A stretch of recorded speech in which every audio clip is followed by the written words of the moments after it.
Welcome to a special Character Evolution Cast episode, everybody. This episode, we are diving into the topic of intra-party conflict. But before we get to the episode, here's what to expect in our call to action. After the show, join us here for our thoughts about this episode, as well as further reminders about the AcadeCon and Courier's call Kickstarters. We have our standard patron thank yous and normal podcasting ending stuff. Also, whatever we decide to say back and forth somewhere in there. Yep. Until then, everybody, enjoy the show.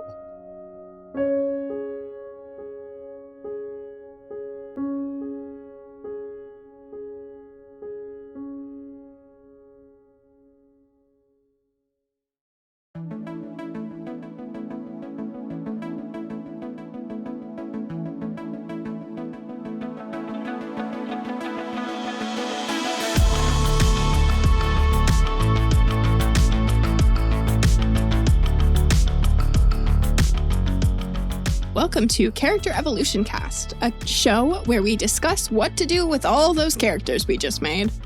I'm one of your hosts, Amelia, and today my co-host Ryan and I are sitting down with each other to discuss how we can incorporate intra-party conflict into our games to enhance our experiences. Yeah, I know I am relatively new to utilizing this actual technique in my own games, as many of our listeners will know. we know that you, Amelia, this is what you thrive for. But with our Die RPG game starting up soon together, and just having covered that game, which is just ripe for intra-party conflict, I think this feels like a really good topic to follow that series. Yeah, I agree. So yeah, I'm excited to teach Ryan about intraparty conflict today. Yep. One of my favorite things. We're going to see how this goes, because I think it's a really difficult topic to discuss. It's something that I would love to see more people incorporate into their games, and kind of something I would really love to help more people be comfortable with, because I think it can be awkward, but it doesn't have to be, and it can bring a lot of drama to your games too, which to me makes them a lot of fun sometimes. Yes. You kind of want to have that sort of drama for this sort of like thing to incorporate, right? Right. Yeah. I mean, and we've covered Die, obviously, but we've also covered things like Pasión de las Pasiones, which is another one that's going to thrive on intra-party conflict. So it doesn't just have to be sort of like a dark fantasy or, like really heavy topics and stuff. It can be done in a silly way. Absolutely. So that's definitely something that I think I'd love to see people bring to their games, because it really does. It does a lot to give your characters more dimension too. Right. Exactly. So let's just dive right into it and start with the basics. For those that might not know, what is intra-party conflict, and what sort of forms can it take in tabletop role-playing games? I love how it feels like you're interviewing me here. You're the expert, Amelia. So intra-party conflict, sometimes people say inter-party conflict, is conflict between players in a party. So that means that you are having some kind of connection with a player in your group. Conflict can take lots of forms. Sometimes it is outright like, this other person in the group is my nemesis. Our goals are at odds, something like that. When you talk about something more like Pasión de las Pasiones, when we recorded that, Ryan and I were twins. Yep.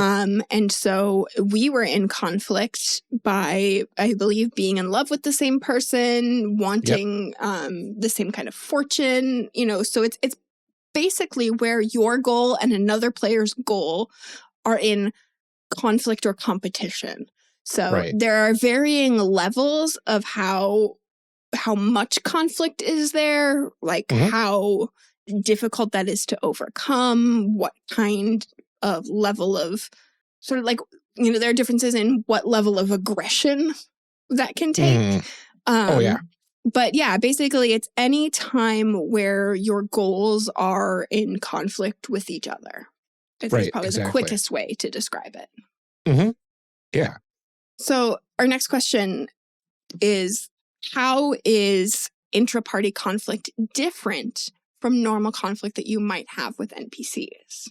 Yeah, it really feels like it adds a totally different dynamic to the game sessions, right? Because traditionally it's the GM plays every other character and you are responsible for one person, right? Right. And when you're doing conflict with NPCs, you're doing conflict with a fraction of the GM's attention, and there's no real personal stakes there. There's no personal one-on-one stakes there usually.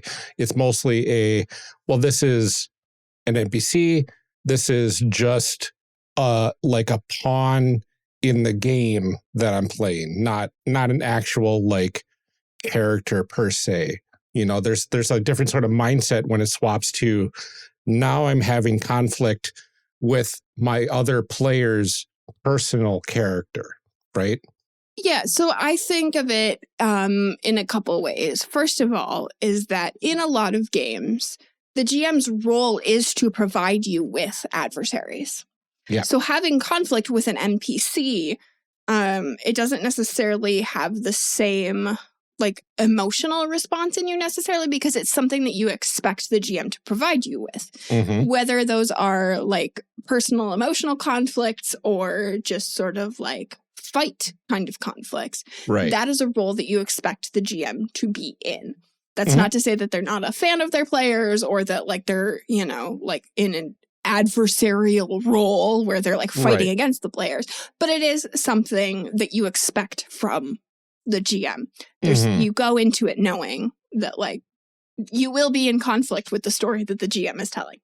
Yes. That said, when you are having that conflict with another character in your party, it is unexpected sometimes. We'll talk a little bit about how to, make it so that it's not totally out of nowhere. But it's not necessarily a role that you like expect another player to be in, because usually you are a group, a party, thus the interparty. The other thing is that player characters will continue to be there throughout the story. Yeah. Whereas NPCs, sometimes player groups adopt an NPC and there they are and they're there for the game. But there usually is the potential that like you will leave that town or something will change in the story or, like that is not a long-term story thing that you will have to continue to work with and face every single session over and over again in every single interaction.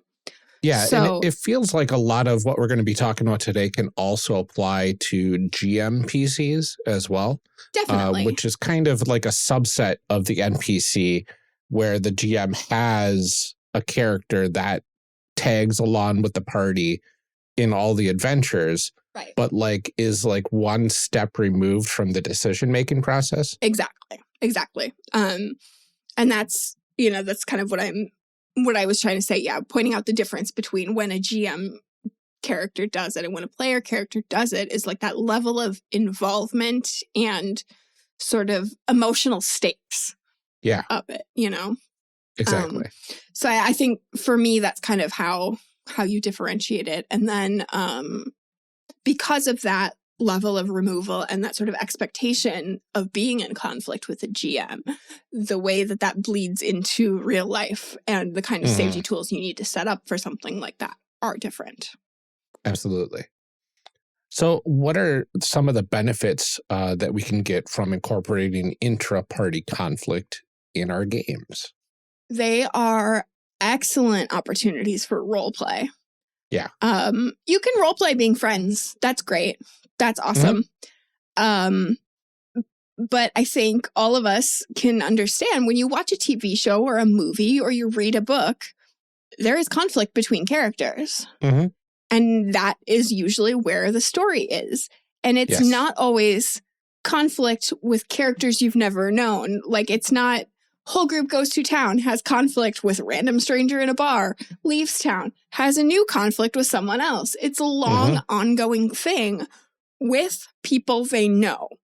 Yeah. And usually those stories are more interesting and more emotionally involved and fulfilling. Yeah. Let's say, if they are with people that you know and Exactly. people with whom you have a relationship.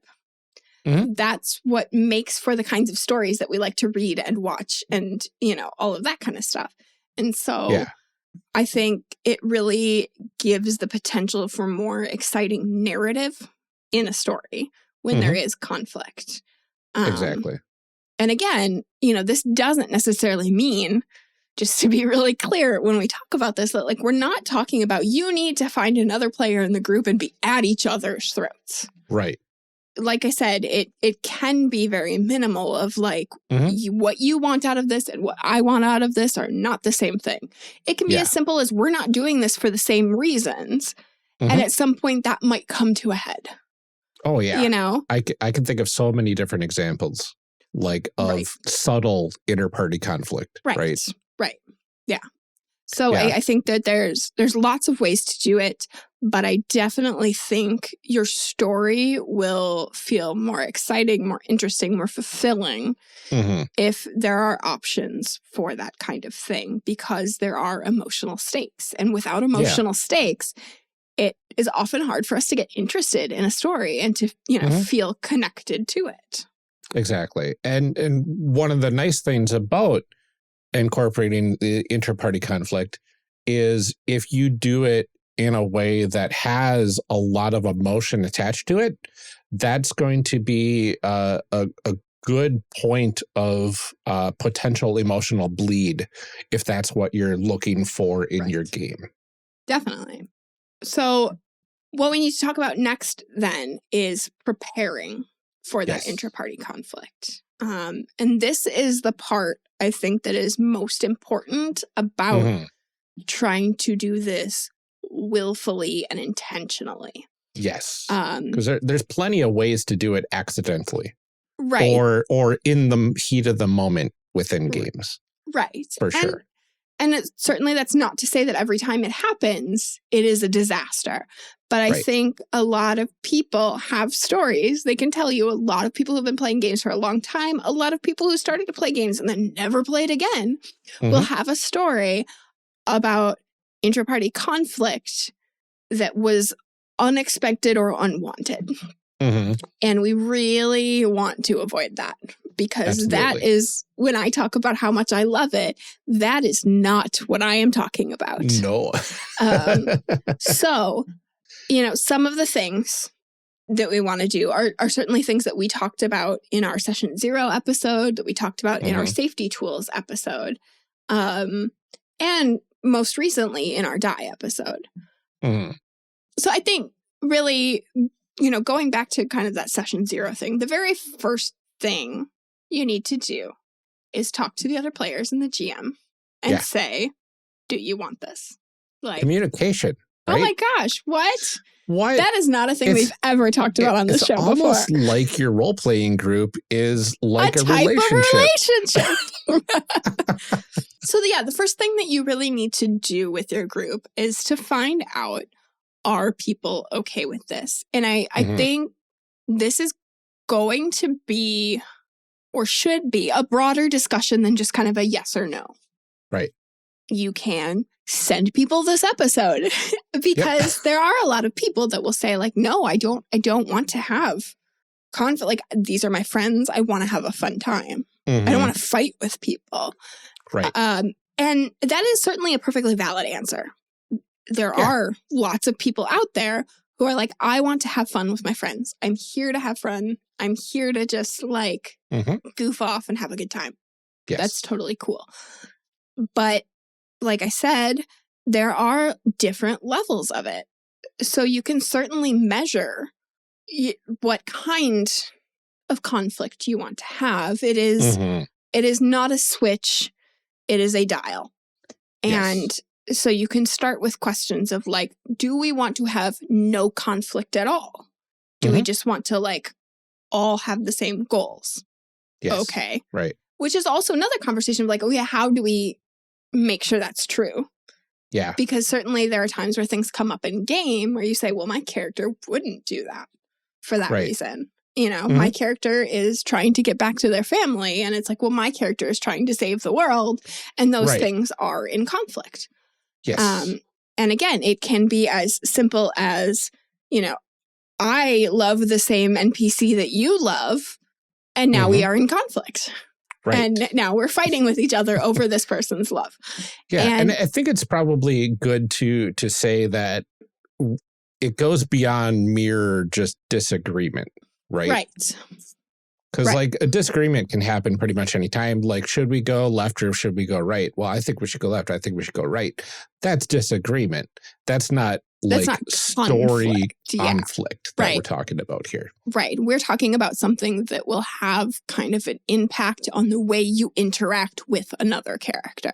Right. You know, and certainly the conflict could be, you know, like the left or right can be where that conflict comes to a head. You know, of like, I have been following this sacred map that was given to me by my family, and this is my destiny. And, you know, the other person is like, I have trained for this for forever. I have studied. I have, you know, and you have a gut feeling that we have to go that way. And I have years and years of training that says we have to go this way. And, you know, like that can be a conflict between like why I'm doing something and why you're doing it, how we are doing it. And then right or left is where that comes to a head. But yeah, I think there's something to be said for having that conversation of like, are you okay if our characters don't get along all the time? Right. And to what level? Are we kind of bickering siblings? Are we straight up rivals who are forced to work together? Are we rivals that don't want to work together and are spending most of the time trying to undermine each other? Which is certainly what would have happened if we had played that Pasiones game. Is that like, we would have spent most of the time trying to undermine each other and then maybe occasionally worked together when it would benefit both of us. Exactly. And then there are times where you and a character like do things differently. And most of the time we are working toward the same goal. We are just not doing it the same way. Yeah. And then we end up in conflict. There are times where you're like, my character just straight up does not like your character. Right. We're not friends. You know, we had that in our Die series. Like we went through and it was like, who's your favorite person? Who's your least favorite person? Right. No one liked Bentley. Nobody. Bentley liked Bentley. You know? And even then. And you know, it's like we saw all of the places where that was going to conflict. We saw that Juliet and Francis were going to have differences because it was not the Juliet show. Yes. It was the Francis show. Or was it? Right. So, exactly. You know, but at the same time, they both wanted to play the game and they were both showing up and doing this thing. So you know, those are certainly just some examples of how that conflict can work. I think another thing to talk about is how much do we want this to impact the story? Is this kind of a bubbling background thing that affects the way we talk to each other in character, but doesn't really, you know, like we're siblings who don't really like each other, but we're on this adventure together. And that's, you know, the extent of our conflict is who was mom's favorite. Yeah. Or is this something where I want it to impact the way that the story goes? Where it's like, we may not get things done because you and I are fighting. Right. And are the people that are not part of that specific conflict okay with this? Yes. Because I think, I feel bad. I feel like I'm talking this whole time and you're like, but, you know, not everybody, again, wants that conflict. And it's certainly okay to say, I don't want to be involved in that, like, fight that you two are having. And so, you know, how much does what we're doing bleed into what other people are doing and impact their story? One of the things that they ask in Die is like, when you have conflict, do you want it to be something that's ongoing, or do you want it to be something that like comes to a head at the end, or do you want no conflict at all? Right. Exactly. And so, that kind of gives an example to what some of those dials are.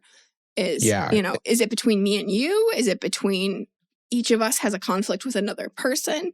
Is it a thing that affects the story every session or only at the end at a climax? How does all of that work? Exactly. And there's a lot of good examples out there for some of the stuff that you had taken or talked about there. Like one of the big examples I can think of is like if anybody here is a fan of the X-Men, Charles Xavier and Magneto team up constantly. Right. They used to be best friends. And then Magneto has a very different ideological view of mutants within the world versus what Charles Xavier has. And that's where the big conflict comes from. But they constantly have to team up against bigger threats. And there's a lot of undermining that's trying to happen from Magneto's end because first and foremost, Magneto's the villain, right? But he's the hero of his own story. So there's like a lot of different levels that you can go. And then there's like the traditional, I hate to kind of put this example out there, but it's like the Lord of the Rings, elves and dwarves don't like each other sort of thing. Right. Where like, it's going to be just this minor chiding throughout the story. But I mean, eventually that chiding turned into appreciation, right? That was kind of the point of overcoming those racial divides and stuff. Right. I mean, and certainly your conflict can look like that. You can say, we are going to start in conflict. And then, over time, prove that like we came in with preconceived notions about each other, but we don't know if they're true or not. And it may change. Exactly. That's not to say that, the conflict you set up at the beginning has to continue because obviously characters change over time in the stories that we tell. Absolutely. Yeah. And I think one of the things that we also want to point out at this point is setting up conflicts between characters as part of your session 0, like specific conflicts. Like you had talked about characters that were married, but didn't want to exactly be married to each other. Yeah, I've played some like that a few times. And so it's like, setting up the backstories for your characters before play even happens is another place that's ripe for kind of strategically placing conflicts that's going to come up at some point during gameplay, regardless of how you approach it when the game starts. Like those are big parts of your character's pasts that will bubble up at some point. Yeah. So there's really 2 parts to this kind of preparing for intraparty conflict. The first one is obviously it's going to be safety tools. Having that conversation of, is this a thing that you even want? What level of conflict are we okay with? How are we okay with it, like affecting other players and what impact it has on the story? And then setting those clear boundaries about like, this conflict only happens when we are speaking in character specifically. Yeah. Or, we don't talk about it once we leave the table. It's not something that we do between sessions or, like respecting those kinds of boundaries too. Because again, a lot of people have had that situation where characters have some kind of conflict and it spills over to people having some kind of conflict. And the goal here is not that. It is the opposite of that. It is, I am having so much fun with my friend because we're being jerks to each other. Exactly. And I love that. I love that kind of storytelling. And it works great if you have friends that are also into that. And if people aren't, it's not going to be fun. It's not going to be fun for the person it's happening to. It's not going to be fun for the person doing it because you're not getting what you want out of it. You won't be getting the kind of interaction and story that you want if you're trying to do this with someone who is not into it. Especially like your friends. So why would you want to make your friends uncomfortable? Exactly. And so along with that, checking in consistently of like, hey, is this, this in-game argument that we're having, are we okay? making sure that you're constantly asking those questions. Just because somebody said at the beginning, yeah, for sure, I'm okay being in conflict, it doesn't mean that they haven't changed their mind. Mm-hmm. So communication. Exactly. Constantly. But then the other part of preparing is, what do we need to do to make conflict happen? Yeah. Not only just like, how do we make sure it doesn't get out of hand? How do we make sure it's fun? Okay, now what is the conflict? Mm-hmm. So we talked about how to prepare for getting this into your games, but how does it actually work in the game? How does this play out? So the first thing, it kind of a little bit goes into that preparing, and then continues into the game. So when we talk about preparing, we talked about those safety tools. And then the next part is like preparing the characters, I guess, right? We've prepared as players and we've said, these are the rules. This is what we're okay with, what we're not okay with, how we want it to work. And then we need to prepare our characters to be in conflict. Yeah. So having a session 0 where everybody's kind of making characters together helps a lot. Certainly it's something that you can do and that I have done when we've made characters separately by just having conversations. The biggest place it comes up a lot is backstory of like, we knew each other from before, or, you know, here's my story of my character.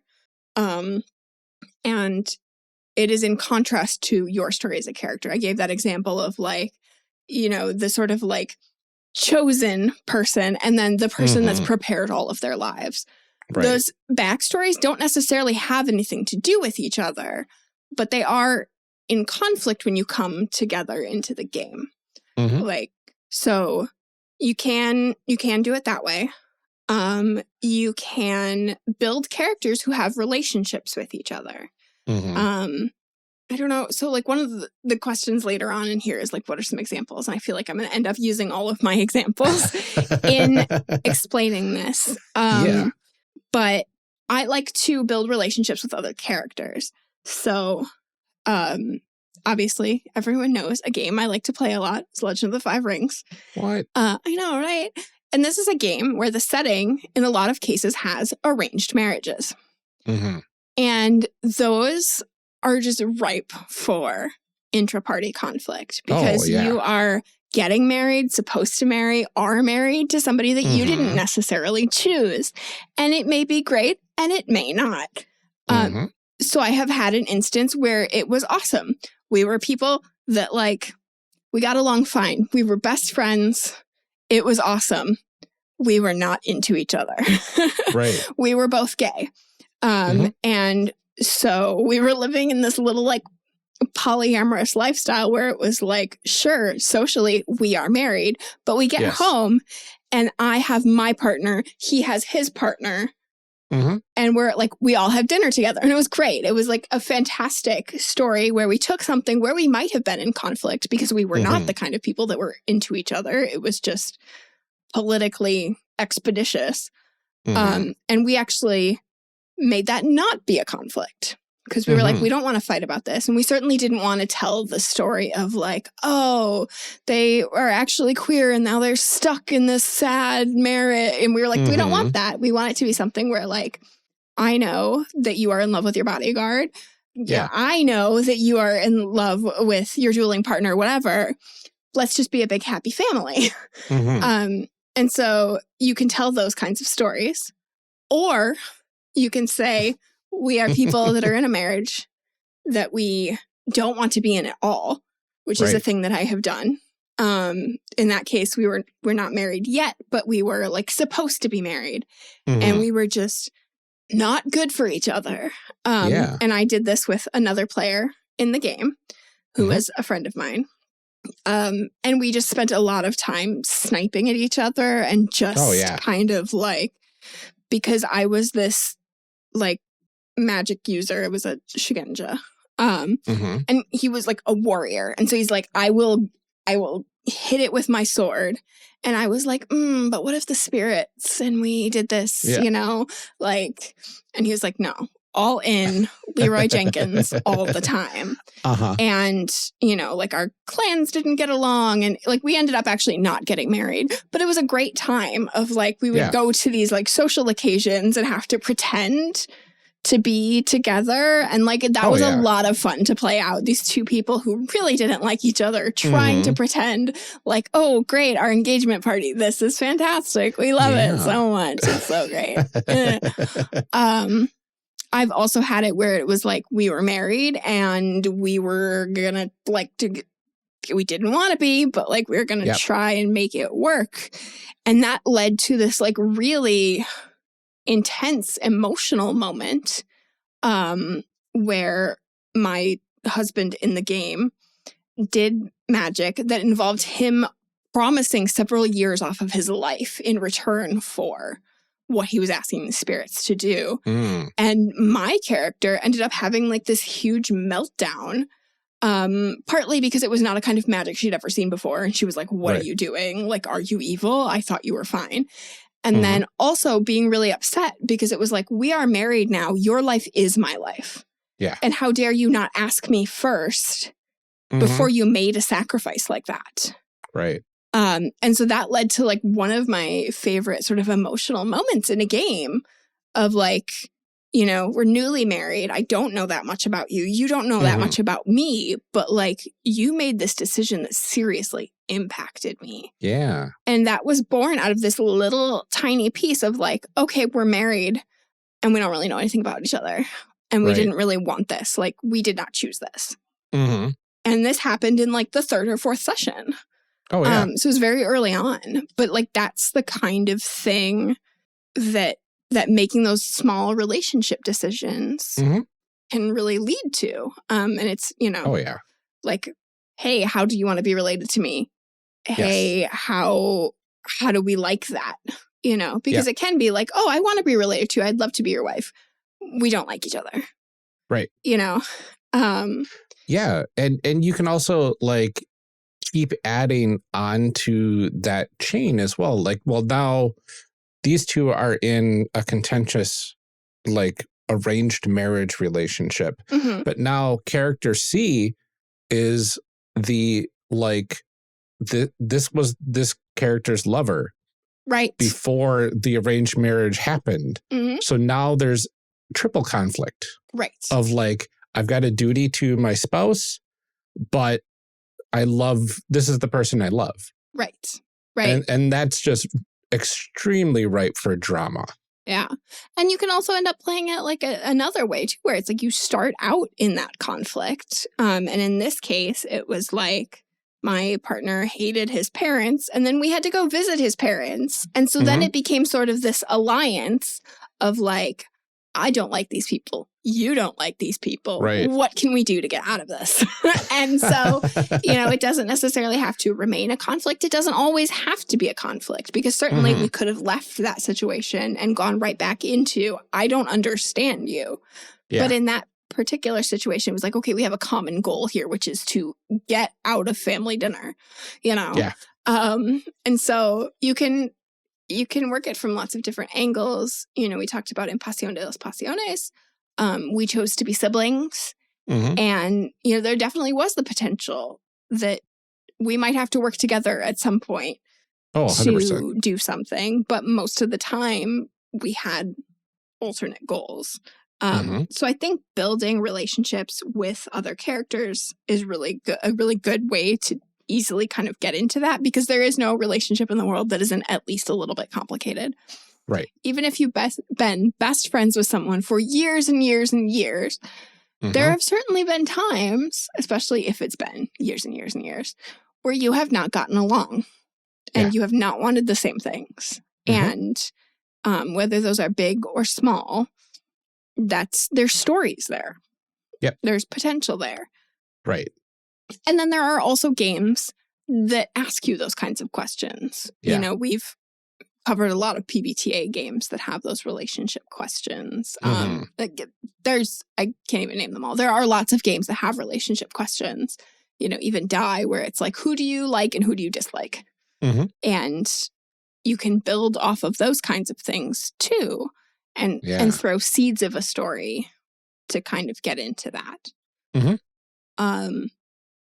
And then once you're at the table, making decisions about how to act on those things. Right. Which, if you've built those relationships and you've built that backstory, is kind of just making sure you are playing your character. Mm-hmm. Yeah, getting into character, playing the role that you set out in those preparation sessions, basically. Right. And this is like a great time to do check-ins over time and stuff like that to make sure that it's going in the right direction. Metagame knowledge is probably a really good tool to utilize here in order to steer the conflict in a way that you want it to be. Right. And all of that can create a really great overarching story for your characters. But on the flip side of things, what about the conflict that we can't plan for? What about the conflict that comes up kind of organically in a game where you're fine with conflict? You don't have any preset conflicts like between your characters, but now you've got conflict on the table. Yeah. How do we handle that? I mean, you start by checking in, right? And saying like, are you okay with going here? And then honestly, I like to just see what happens. I like to just, like I said, like play the character that I have in front of me. Like, what would this person do? And again, do that within reason, because there are people that are like, well, this is what my character would do. And it's like, okay, but like, did you need to be a jerk? No, you know? Right. And like keeping that tone under control, right? But if you have had these discussions that like, I'm okay with some conflict, really letting yourself inhabit that role and be okay with some of that discomfort. Because that is a really big part of having this kind of conflict, is that like, you do have to be okay with some level of awkwardness that like, okay, we're going to role play not really liking each other right now, and knowing that we both said okay to that. Knowing that you can use an X card or like have safety tools in place for those things, which we talked about before. And then, just letting yourself have fun with it, letting yourself lean into it and just enjoy it. And if it's something that you start doing and you find to be uncomfortable, you don't have to. You know, you can certainly go into it being like, I'm okay with conflict. That sounds right. And then it starts happening and you're like, this isn't what I thought it would be. Right. Don't. But you can also, you know, start like kind of give it a chance and see if it works.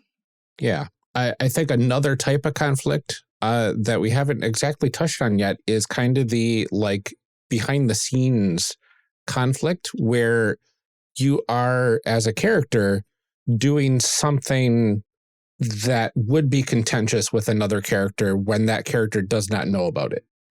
So you're doing something behind their backs, effectively, right? Right. Where it is ripe for, I guess, the most extreme backstabbing, right? But with the players in full knowledge of what's happening. Right. So the player that you are effectively betraying or backstabbing or whatever knows, but their character doesn't. Yeah. And that adds a potential conflict in this, in the way that, well, if that character does find out, oh boy, that's going to throw up a big, you know, in character fight. You're laying the groundwork for something to happen in the future too. You're being sneaky and conniving and and I think that's a lot of fun sometimes too. I love it when I, as a player, know that I'm about to like walk into a trap. I really enjoy that option, that it's like, ooh, I see what you're doing. And I see that this is going to be really bad for me later. I can't wait. And again, that's something that you should have discussed ahead of time. Yes. That like, you know, are we okay with conflict that isn't necessarily just verbal or like in the moment? Are you okay with setting up conflict? Are we okay with backstabbing and undermining and things like that? Because that is different than just like being in the room with someone you don't like, you know, especially if you're the kind of person that likes to plan and carefully do things. And then somebody comes in and says like, oh, I am going to undermine all of that without you knowing. Right. But again, that's what, you know, those conversations are for ahead of time. And that's what X cards and things like that are 100%. And some groups do like the secrecy. Yes. So like there are some groups that will play, oh, I'm the rogue. I'm going to go do my roguey solo stuff. So now the GM and I will have a solo session outside of this session to see what happened there. And then nobody will know about it except for the rogue and the GM. Yeah. Right? I do not like that. I like to know. I mean, I like to walk right into it, but I like to know. Exactly. So some groups do like that surprise, right? But knowing that surprises can be on the table is also a part of that safety discussion. Right. Do we want to allow ourselves to have those surprises, or do we want the meta knowledge to flow freely and play our characters as they would not know that that was going on? Right. Right. Right. And that takes a certain level of commitment to know, okay, this thing's getting set up in the background, but I don't know about it. I promise I'm not going to like spoil that because I know it's setting something up for later. Right. Yeah, there's definitely that difference between meta knowledge and no knowledge. Yeah. And understanding how to use meta knowledge in a game, that, you know, the difference between character knowledge and player knowledge. And, you know, how okay you are with that kind of stuff. And again, that is just sort of the difference between a switch and a dial, right? Like all the way up or all the way down, or, you know, because for me, having secret sessions where people are planning, and I don't like that because it doesn't give me the opportunity then to use an X card or something like that to say, no, I'm not okay with this happening. Yeah, because it's stuff that canonically happened in the session that you don't know about. And now it's like, is that fanfic or is that actually what happened in the game world? And those are discussions that you would have to have at the table. Another big example of this sort of thing happening is a heel turn, right? Where you're a good guy, you're doing everything by the party, but then right at the climax, now I'm the bad guy. I was the bad guy the whole time. That immediately, like, that's another betrayal. That's like all that sort of stuff. And you have to be okay with that sort of stuff and set that up ahead of time. Like, hey, are we okay with backstabbing? Are we okay with backstabbing? Because some people aren't. Right. And like, it's a big safety concern. I remember an actual play that had a live safety issue with a surprise backstab, that they had to stop, and they left it in and talked about it. And it was retconned in the end, and things worked out. But like, it's not a thing to go into lightly. Certainly. Say like, okay, I'm just going to surprise heel turn when, you know, it was never even brought up that was a thing that could be possible. Right. Yeah. So those discussions ahead of time in all of this are going to be very key about like, what, you know, are we okay with conflict between players? What level of conflict, how much of that conflict needs to be out in the open, and, you know, like between whom, and all of those kinds of things are really important discussions to have. And then again, something like the X card, or, you know, however you choose to, you know, do like the red, yellow, green, whatever, something that gives players the ability in the moment to say, stop. No. Not okay. Exactly. The other thing that we need to talk about that's related to this is what to do if it starts becoming disruptive or uncomfortable or starts bleeding into real life. Right. Because you could have all the prep in the world and surprises can still happen. Game sessions are not novels that you're reading. Right. They're improvised. Exactly. And with all improvisation, sometimes it goes in a direction, conflict or not, that you weren't anticipating. Right. Right. It's why it's important to not just do lines and veils, but to also have an ability to say, no, this is no. Exactly. Yeah. Yeah, and then how to have discussions with players when that does happen. Because, you know, I keep saying it, but like a lot of people have had games where that conflict wasn't between characters, where it was between players, or it spilled over to be between players. Right. And we can do lots of things to prevent it, but what do you do when that doesn't work? Right. I think really emphasizing those safety tools ahead of time, not just in the preparing for a conflict that might happen, but in the moment. And I think I said in our die episode, but for people that didn't hear it, one of the things that's really important is not only giving players the ability to like say they don't want to do something, but encouraging them to say that. Because there are lots of people that are people pleasers and, you know, are like, well, I don't want to ruin everybody else's fun, even though it makes me uncomfortable. And then it kind of starts to spill over where it's like, okay, I don't really want to go to this game session now. I don't really want to because it's not fun, but I don't want to say anything. So not only telling people that they can say no, but that they should say no. Yes. And, you know, even as a GM, doing that when your players do something, say like, no, I'm not okay with that. Right. And just really kind of constantly asserting that as an option for GMs, especially starting every session saying like, okay, here is a reminder that you can use the X card, that you can say stop, that you can, you know, that you can and should do this if it isn't fun for you.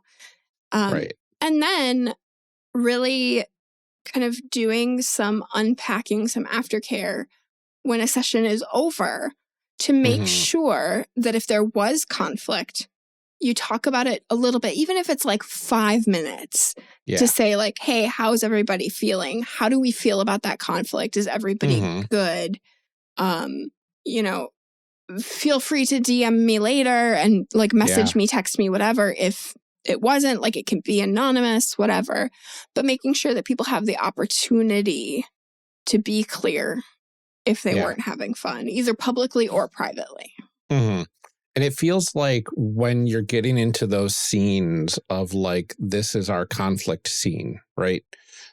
If it starts, even at the beginning, having something like an O card or the red, yellow, green is safety tools really can add to the experience, where if you are used to putting up that green saying things are going swimmingly, let's keep moving, and used to using the yellow where things are getting into kind of a dicey territory, you can constantly be checking in without having to interrupt the flow.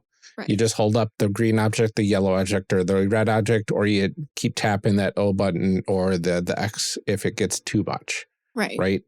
And there's a lot to be said about being conscious of those safety tools in those sorts of scenes, not only as the participants, but also the observers, the people that aren't in the conflict as well, because the 2 or more people that are in conflict are not the only people at the table. No. And this is something I want to point out, especially for listeners and players who are neurodivergent.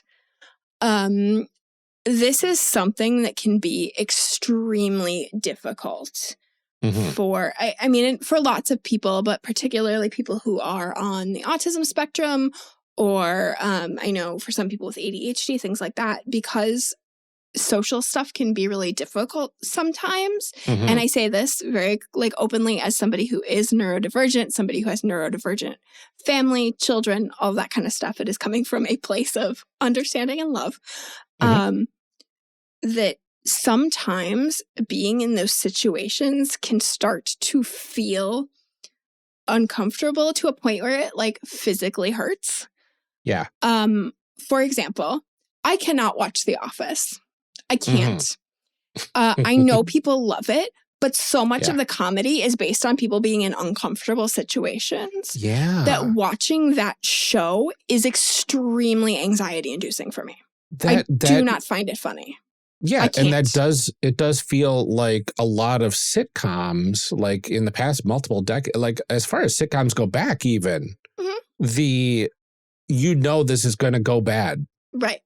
It just, we don't know how it's going to go bad. And knowing that bad stuff is about to happen to the characters really can ramp up that anxiety. I feel that all the time. My son, whenever he's watching movies and stuff and he knows there's like this conflict going on and the characters are like starting to get that sort of heated interaction with one another, he's like, okay, I can't watch. This is too much for me. I'm going to go into the other room. And because he knows bad things are going to happen to somebody. Yeah. And yeah. Yeah. And for me, it's more based on like social awkwardness, not just like, like something bad's going to happen. Cause I definitely think that there's a lot of tension in like role-playing games. Palpable. Right. Right. And so, that ability to say, even if you're not the one in the conflict, like, no, or like, can I leave for this part? Or can I, can we slow down? Yes, right. It's extremely uncomfortable. I think for a lot of us, because we've been the one in the uncomfortable situation, and because for a lot of us, we are like hyper empathetic. Yeah. To the point where like someone else's discomfort, I feel like when other people around me are sad, I am also sad. And so when other things that are happening around me are uncomfortable, I am uncomfortable. And I don't like those feelings. Like that's why I can't watch stuff like The Office. I know people think it's hilarious. I can't. I can't do it. Even if that discomfort is manufactured. Right. And so like being aware of the other people at the table, listening to them. Again, some of that goes back to that initial discussion of like, are we okay with this? But also like, I really, really would encourage GMs to also use those safety tools, even when it's on small stuff, like whatever, just to show players that like you take those things seriously, that it's not just like, oh, we're going to have it here if you want, but like, to just set that example. To make sure people know that it's okay to like not want to do stuff, or it's part of why I really like the red, yellow, green too, because it can be as simple as like tapping that green card or whatever and saying like, yes, I'm enjoying this, just as a reminder that those tools are there. That like, if you're the person in the conflict being like, yeah, I'm good with this. This is great. But yeah, you definitely need to be able to notice if the people outside of the direct conflict are doing okay. And then, if it does get to a point where it really is becoming disruptive or uncomfortable, that's a really difficult situation. It's a really difficult situation because the options kind of are like, do I go to my GM and say like, I'm not liking this. I'm not really okay with this. Can you talk to this other person? Do I want to be the one that talks to the other person? Do I, So I think that is, I feel bad because we keep being like, oh, by the way, back at the beginning, you should.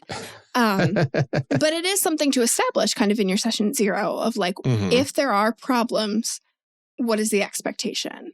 Is the expectation from the GM that like you will talk to the person that you're having a problem with? Do you want to come to me and I will talk to them? Is it a thing where like you need to talk to each other with the GM there so that you can all work it out together? Is it, what are the expectations there? Because once you start introducing conflict, we're all human. And it can be, especially when you're like me and you're kind of person who has very big feelings, that like something that doesn't necessarily involve you, or sometimes something that does, but isn't really that big of a deal, can end up feeling like a big deal. Right. And, that's true also for people who are not neurodivergent, but especially for me, a lot of times there are I tell Nate that all the time. Like sometimes we just have big feelings. Yes. And so the ability to know ahead of time how to handle that. Yep. And that's something that like we can't necessarily give advice on. That's really going to depend on your group, your relationship with your players, how well you know them, that kind of thing. But just making sure that there are avenues for people if it does start getting disruptive, you know? So I think in the moment, you should have those opportunities to say, stop or slow down. Yep. And then afterwards, make sure everybody knows the sort of agreed upon method to communicate about those things. Yeah.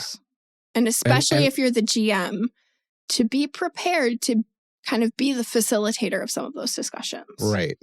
And I would also say, like, if you have a particularly intense scene between 2 or more characters, regardless of if it's, you know, between an NPC and a player character or 2 PCs, pause after the scene and like let the catharsis like out and celebrate their performance. Yes. Like turn it from a negative like feel into a like, wow, like you really acted the heck out of it. That was intense. That was amazing. Good job.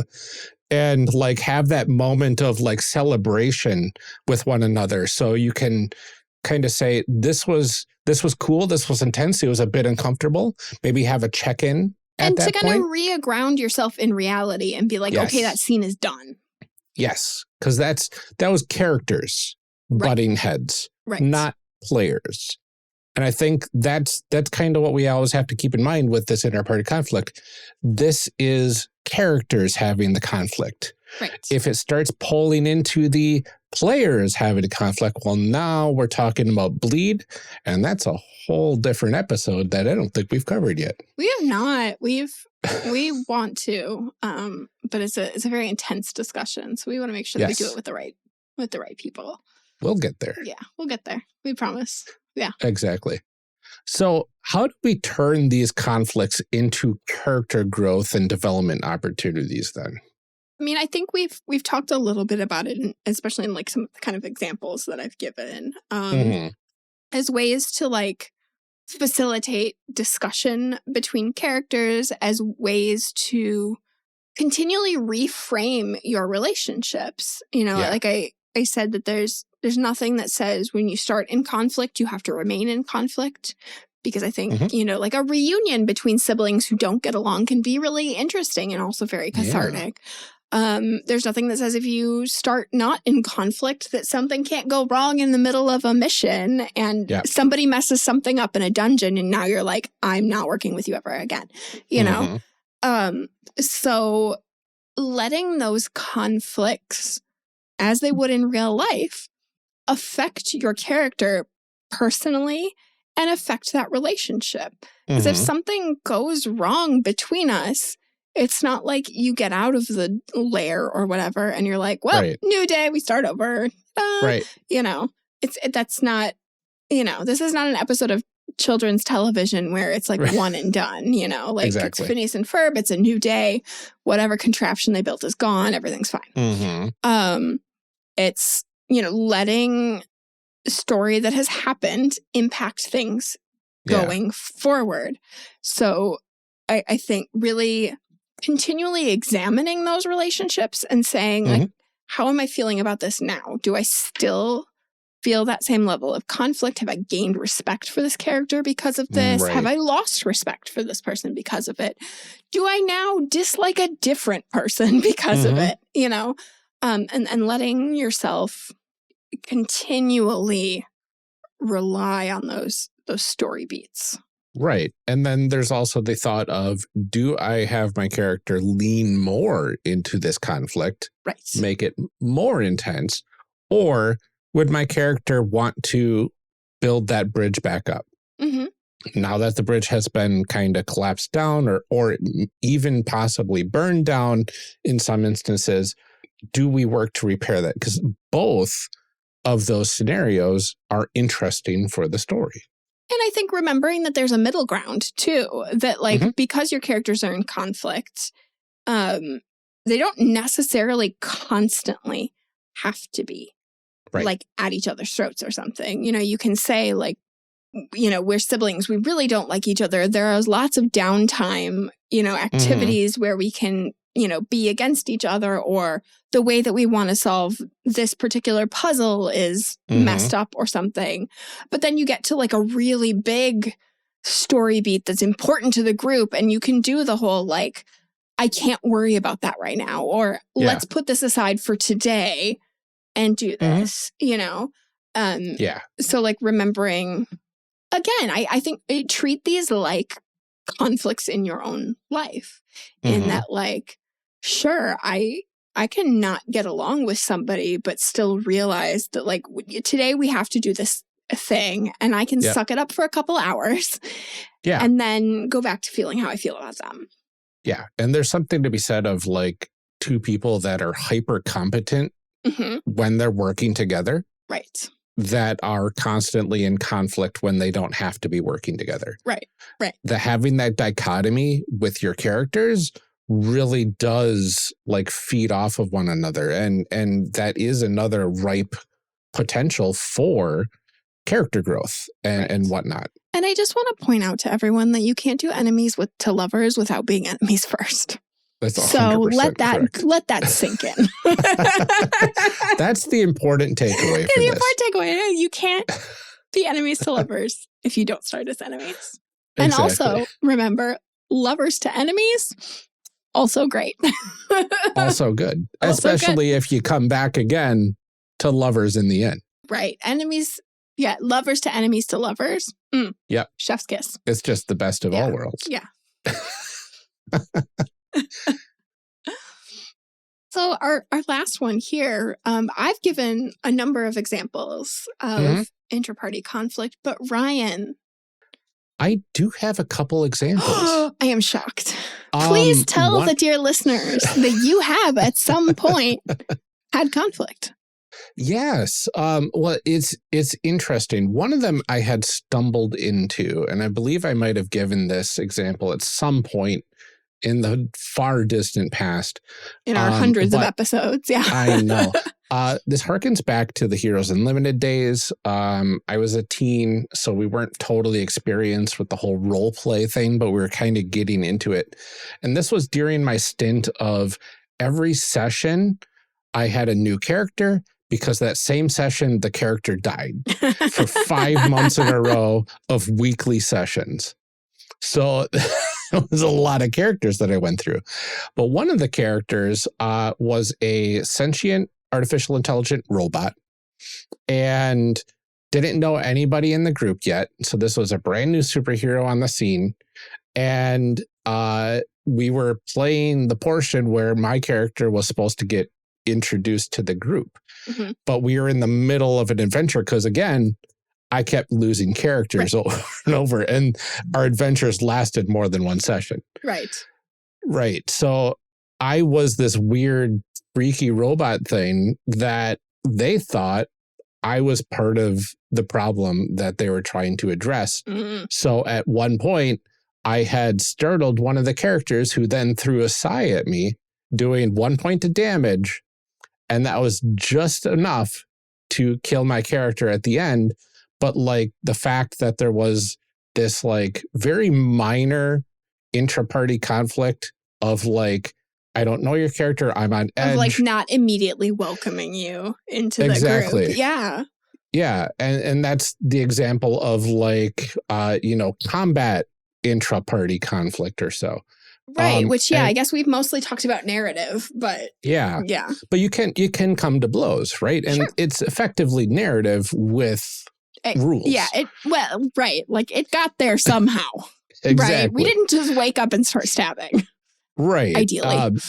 So that was an example of an intraparty conflict that happened to me that ended up killing my character because of the last damage that happened in the adventure was 1 hit point too many to my character.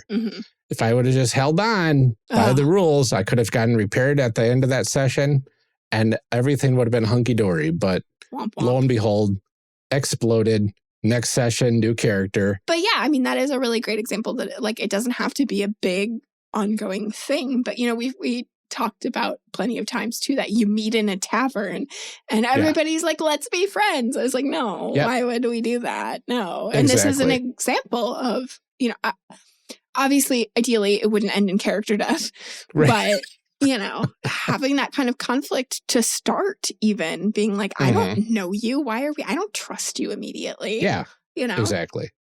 Yeah, and the other example I had was not directly involving my character, but in my home game with Beyond the Wall.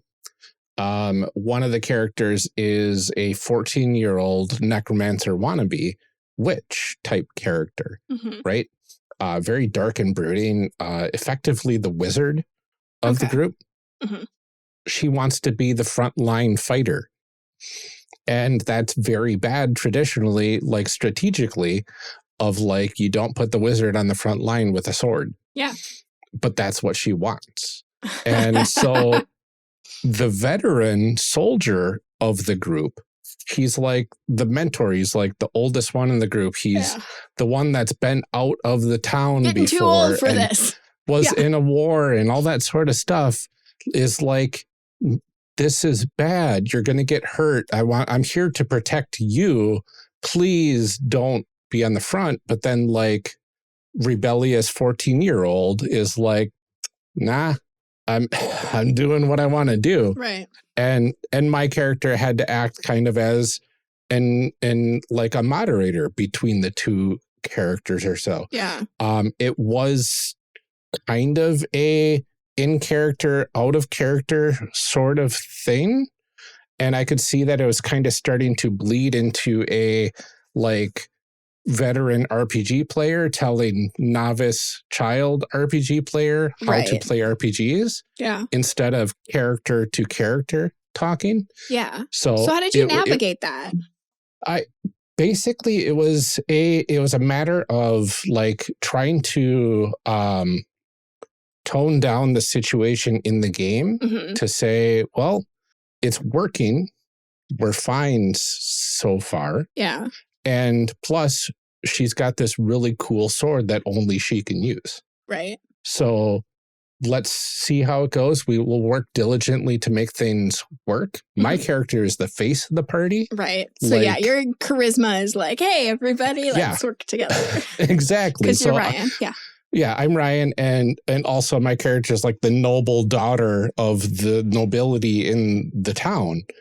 And like, so I've got this authority as well, and he's technically my bodyguard, effectively. So like all this sort of stuff, and then I was basically using my authority to like kind of squash the situation there. But that also was kind of like a bit of conflict in and of itself. After the game, we talked through the GM, and we because my GM and I have been best friends since first grade, and he knows we talk about this sort of stuff on the podcast all the time. Right. And so he came to me for advice on how to kind of handle this situation, right? And so we talked about like what we can do, who should we talk to, and he eventually pulled the player aside and talked to him about that and had him tone it down. So since that conversation happened, it's gotten a lot better. Good. And it's turned into a like, yeah, you shouldn't be on the front lines, but we're letting it happen because that's what you want to do.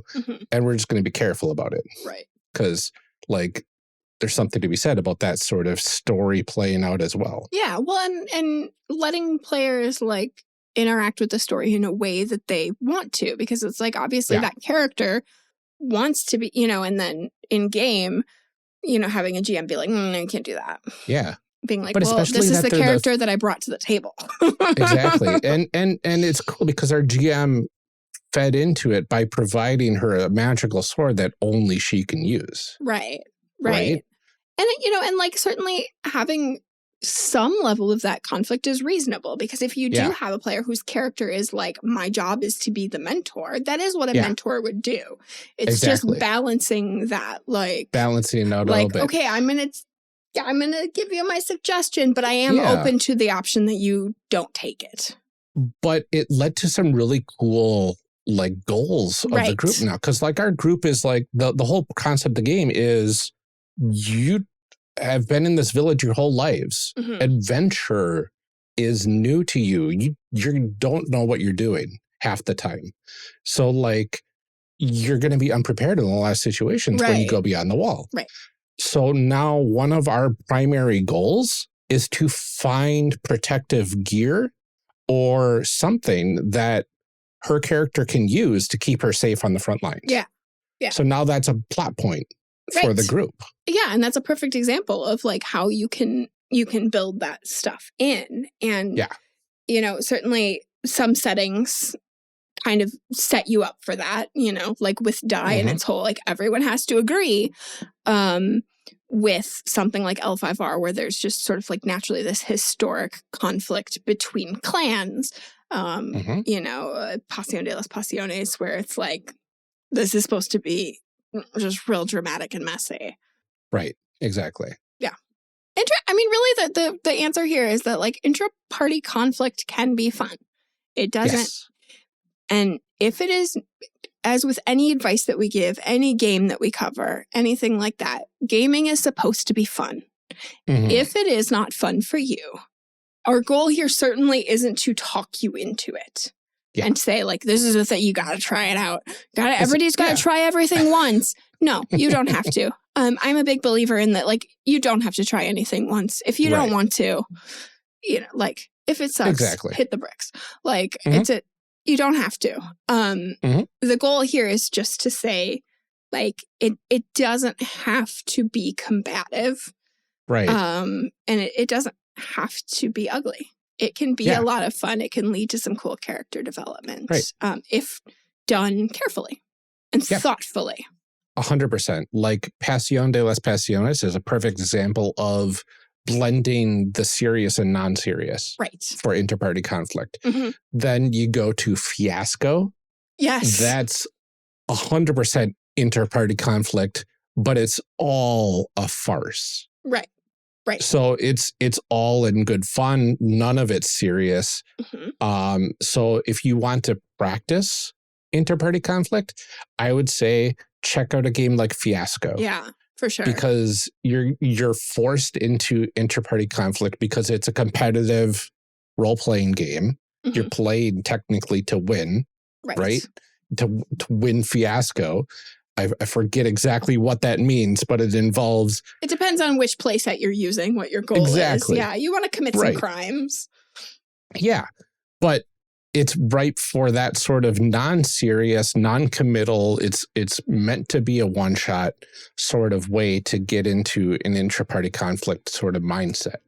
Pasiones de las Pasiones, you can play it as a one-shot, you can play it as, you know, a mini campaign or whatever, but that's another great game that can kind of prime you for this sort of interaction amongst other players, because that's a game that is geared towards that intra-party conflict in a non-serious, tongue-in-cheek sort of way, but like it's still in a dramatic sort of way.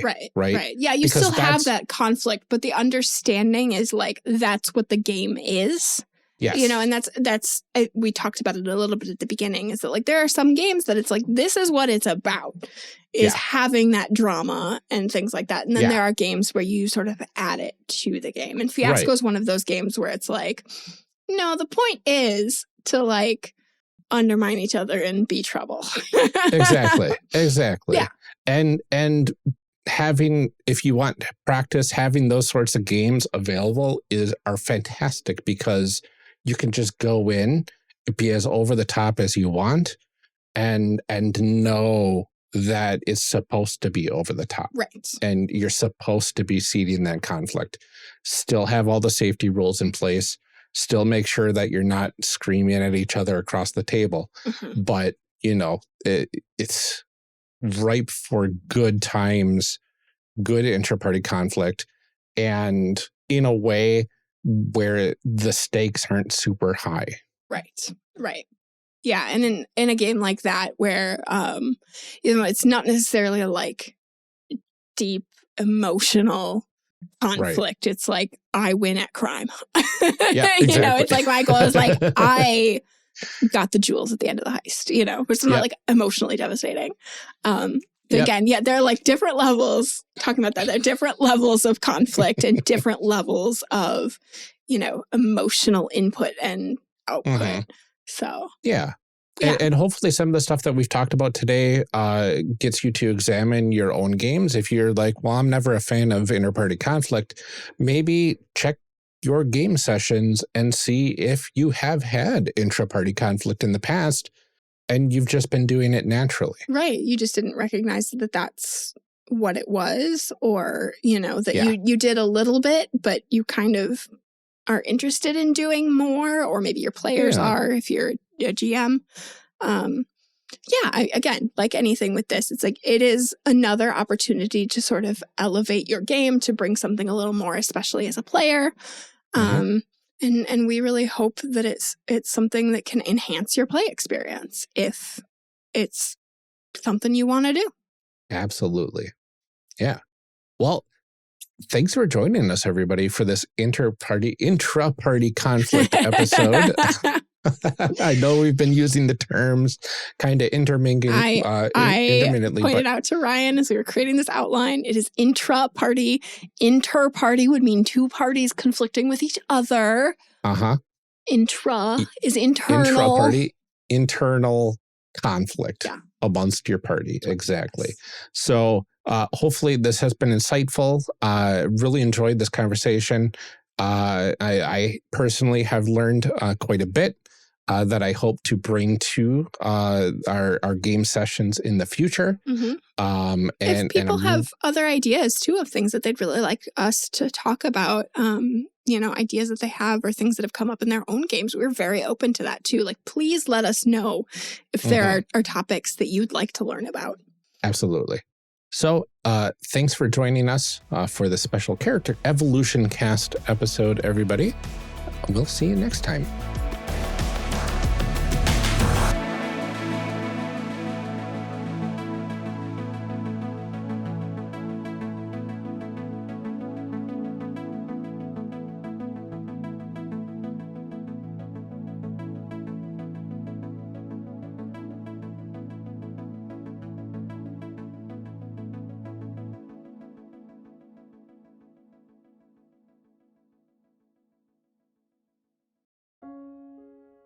Call to action. Yeah, like that. I'm really glad that we got to cover this topic. I think it's been kind of on the list for a while. Something that, especially after Die, I feel like we really needed to talk about. We really did. Yeah. And I do feel a little bit bad that most of this episode is like, I'm the guest and Ryan is the host. I'm like, well, here's what I have to say about it. And you're just like, somebody's got to be an expert on it, right? Right. I mean, and my expertise isn't necessarily like, you know. Right.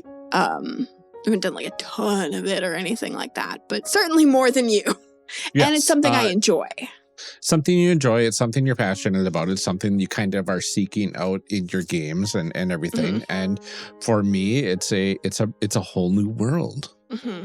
So it was an interesting discussion. I really learned a lot. And I hope we were able to convey everything we needed to about the safety and everything to folks out there. We got some feedback from our patrons who were able to listen early. And like it's a really important topic, I think, to discuss, even if you aren't going to be incorporating it into your games, because it gets you into that mindset to think about other people and think about the safety of your fellow players and stuff like that.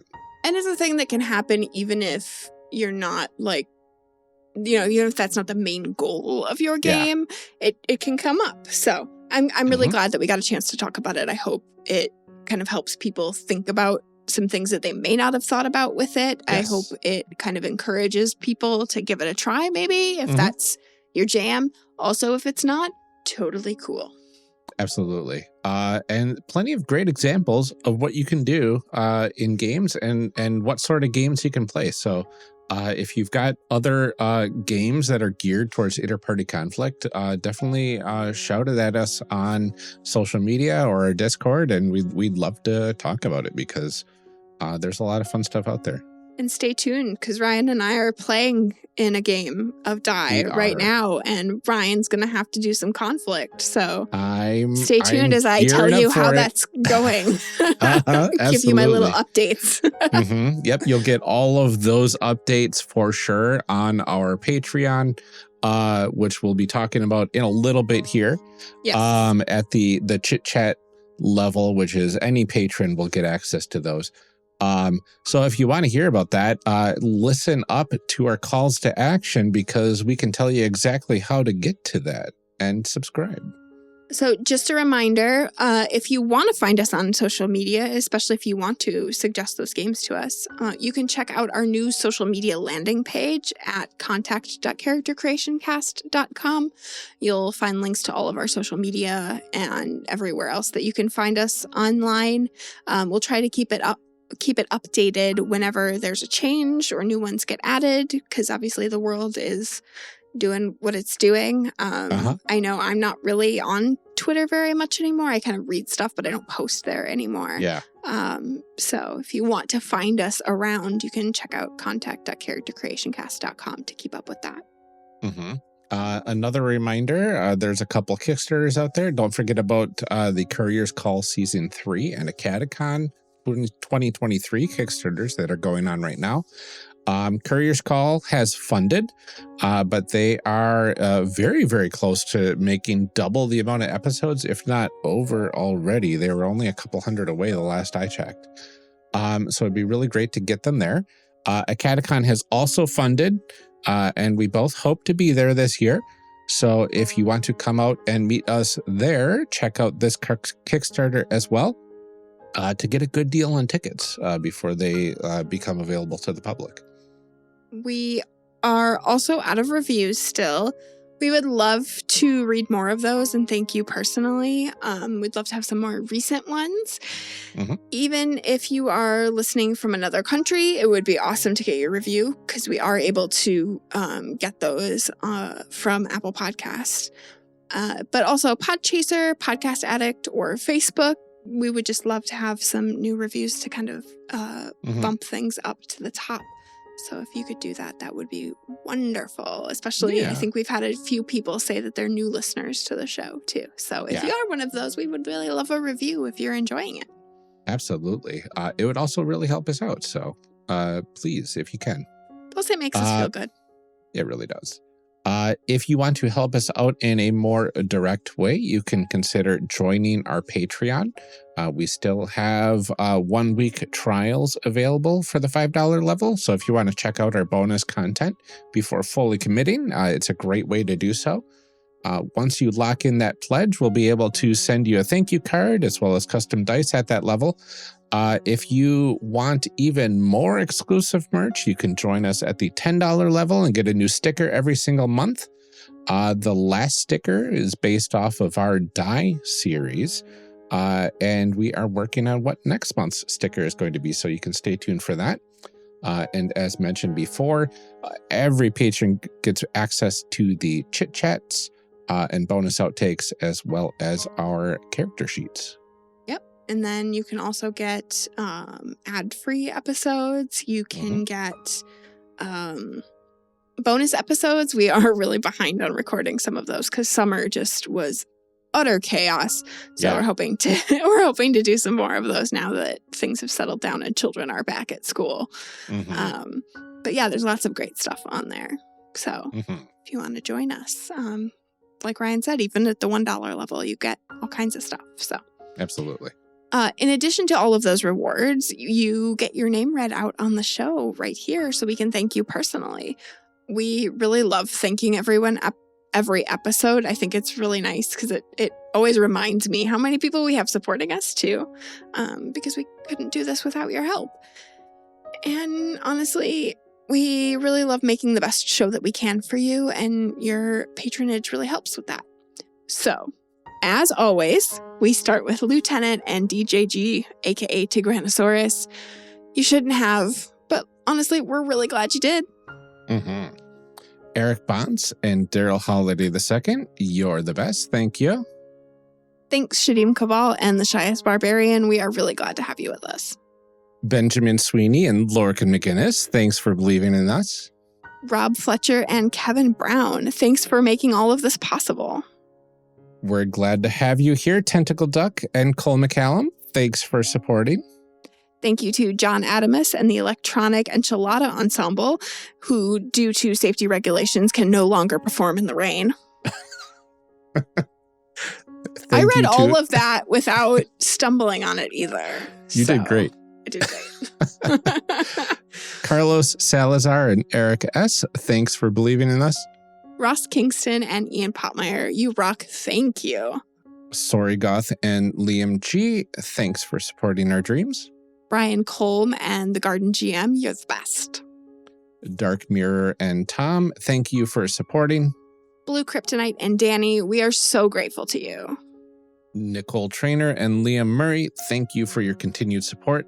Thanks to Satwat Kungura and Kenning, we're so glad to have you backing us. And thanks to all of our future supporters. You are helping to pay for everything we put into the show and contributing to a growing and supportive community. If you are one of our $5 plus patrons and you haven't received a set of dice from us yet, but you really want one and haven't given us our address before, please make sure to add your address into the Patreon so we can get a set sent out to you. And that is even internationally, we will send you a set of dice because we love you and we love your support. Just send us a message on social media through Patreon or email to let us know you have updated your info if that's the case. I did notice recently that it is not just adding your address. There is a box, I think, somewhere in your settings that you can check to for whether or not you want to receive physical rewards. So if you haven't gotten a set of dice and your address is in there and you're wondering what's going on, go find that checkbox somewhere. I don't totally know where it is, but that you do want to receive physical rewards, and then let us know and I can get those sent out to you right away too. Absolutely. That is all we have for this episode. You can join us next week where we get to another series of episodes covering a really, really fun game with the designers. We just finished recording that one, and I'm so excited to share it with you. Until then, take care, everyone. Stay safe out there. Drink some water. Enjoy the beginning of fall. Find some pumpkin spice. I don't like pumpkin, but it's fine. And keep making those amazing people. We'll see you next time.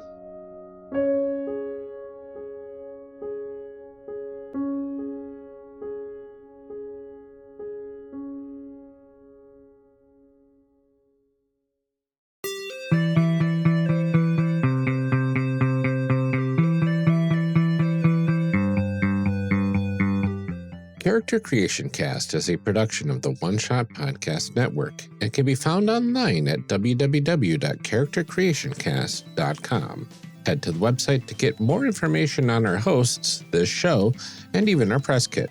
Character Creation Cast can also be found on Twitter and Blue Sky at CreationCast, or on our Discord server at discord.charactercreationcast.com. I'm one of your hosts, Ryan Bolter, and I can be found on Twitter and Blue Sky at Lord Neptune or online at lordneptune.com.